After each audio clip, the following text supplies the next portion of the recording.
안녕하세요. 재미있는 이야기로 철학을 들려주는 세이플입니다. 오늘은 안경알 닦는 철학자 스피노자 아저씨의 비밀을 얘기해드리겠습니다. 네덜란드 암스테르담 근처의 작은 마을에 바리흐 스피노자라는 아저씨가 살았습니다. 스피노자 아저씨는 다른 아저씨들과는 조금 달랐어요. 번쩍이는 옷을 입거나 큰 집에서 살지도 않았고 돈을 많이 벌려고 애쓰지도 않았죠. 아저씨의 직업은 조용히 앉아 안경알, 그러니까 렌즈를 갈고 닦는 일이었습니다. 먼지가 풀풀 날리는 작업이었지만 아저씨는 매일매일 정성껏 렌즈를 다듬었습니다. 마을 사람들은 스피노자 아저씨를 조금 신기하게 생각했어요. 왜냐하면 아저씨는 아주 어릴 때부터 책 읽고 생각하는 것을 좋아했거든요. 성인이 되어서는 그 생각이 너무 깊고 독특해서 아저씨가 원래 속해 있던 공동체에서 저 사람은 우리랑 생각이 달라 하며 나가달라고 할 정도였죠. 하지만 스피노자 아저씨는 슬퍼하기보다 오히려 홀가분하게 자신의 생각에 더 집중하기로 마음먹었습니다. 아저씨는 왜 안경알을 닦는 일을 선택했을까요? 물론 생계를 위해서였지만 아저씨는 이 일을 통해 중요한 것을 깨달았어요. 바로 세상을 똑바로 보는 것의 중요성 말이에요. 렌즈가 깨끗해야 멀리 있는 것도 선명하게 보이듯 우리의 마음도 깨끗하고 맑아야 세상의 진실을 볼 수 있다고 생각했죠. 어느 날 마을에 사는 호기심 많은 소년 토마스가 스피노자 아저씨의 작은 작업실 문을 두드렸습니다.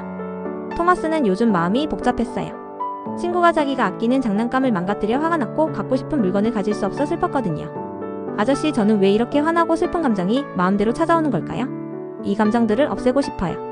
토마스가 풀죽은 목소리로 물었습니다. 스피노자 아저씨는 렌즈 닦던 손을 멈추고 토마스를 바라보며 인자하게 미소 지었습니다. 토마스야, 감정은 말이다. 우리 안에 자연스럽게 일어나는 현상과 같단다. 마치 바람이 불고 해가 뜨는 것처럼 말이야. 화가 나는 것도 슬퍼지는 것도 어쩌면 자연스러운 일일 수 있지. 토마스는 고개를 갸우뚱했습니다. 하지만 너무 괴로워요. 이 감정들이 저를 흔들고 마음대로 하게 만드는 것 같아요. 맞아. 바로 그거야. 스피노자 아저씨가 고개를 끄덕였습니다. 우리가 감정에 끌려다니면 마치 꼭두각시처럼 조종당하는 것과 같단다. 좋아하는 것이 있으면 기분이 좋고 싫어하는 것이 있으면 화가 나고 우리의 행복이 자꾸만 바깥 세상에 달린 것처럼 느껴지지. 아저씨는 렌즈를 하나 들어 햇빛에 비춰보았습니다. 하지만 토마스야, 우리가 이 렌즈로 세상을 더 선명하게 보듯이 우리의 생각이라는 힘으로 감정을 바라보면 어떨까? 왜 내가 화가 났을까? 친구가 내 장난감을 망가뜨렸기 때문이지. 친구는 왜 그걸 망가뜨렸을까? 실수였을까? 아니면 다른 이유가 있었을까? 이렇게 자꾸 생각하고 이해하려고 노력하면 말이야, 그 감정에 휩쓸리지 않고 한 걸음 떨어져서 볼 수 있게 된단다. 감정을 이해한다고요? 토마스가 되물었습니다. 응. 마치 우리가 어떤 물건의 작동 방식을 알면 그 물건을 더 잘 다룰 수 있듯이 우리 마음속 감정이 왜 일어나는지, 세상이 왜 이렇게 돌아가는지 이성으로 이해하려고 노력하는 거야. 날씨가 왜 변하는지 알면 갑자기 비가 와도 덜 당황하는 것처럼 말이지. 스피노자 아저씨는 렌즈를 닦으며 말을 이었습니다. 나는 세상을 깊이 생각하면서 아주 놀라운 것을 깨달았단다. 이 세상에 있는 모든 것, 저 나무 한 그루, 하늘을 나는 새 한 마리, 그리고 너와 나, 이 모든 것이 커다란 하나의 규칙에 따라 움직이고 있다는 것을 말이야. 아저씨는 창밖의 풍경을 가리켰습니다. 사람들은 이 커다란 하나를 신이라고 부르기도 하고 나는 그것을 자연이라고 부르기도 한단다. 중요한 것은 이 모든 것이 따로따로 존재하는 것이 아니라 마치 한 몸처럼 하나로 연결되어 있다는 사실이야. 해가 뜨고 지는 것, 사과가 땅으로 떨어지는 것, 우리가 숨을 쉬는 것, 친구가 장난감을 망가뜨리는 것. 이 모든 것이 이 커다란 하나의 자연스러운 흐름 속에서 일어나는 일이지. 그럼 친구가 내 장난감을 망가뜨린 것도 그 흐름 속에 있는 건가요? 토마스가 물었습니다. 그렇단다. 물론 내 마음이 아픈 것은 당연해. 하지만 만약 네가 이런 일도 일어날 수 있구나. 세상은 늘 내 마음대로만 되는 것이 아니라 모든 것이 연결된 큰 흐름 속에 있구나 하고 이해하게 된다면 어떨까? 화나는 감정이 조금은 사그라들지 않겠니? 스피노자 아저씨의 눈빛이 깊어졌습니다.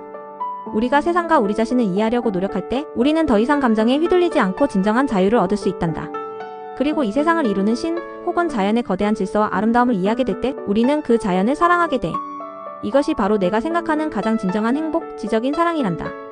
아저씨는 돈이나 명예를 좇지 않고 조용히 렌즈를 닦으며 자신의 생각을 갈고 닦았습니다. 그것이 아저씨에게는 세상을 가장 선명하게 보고 가장 자유롭고 행복하게 사는 방법이었거든요. 토마스는 스피노자 아저씨의 이야기를 들으며 마음속에 작은 깨달음이 오는 것을 느꼈습니다.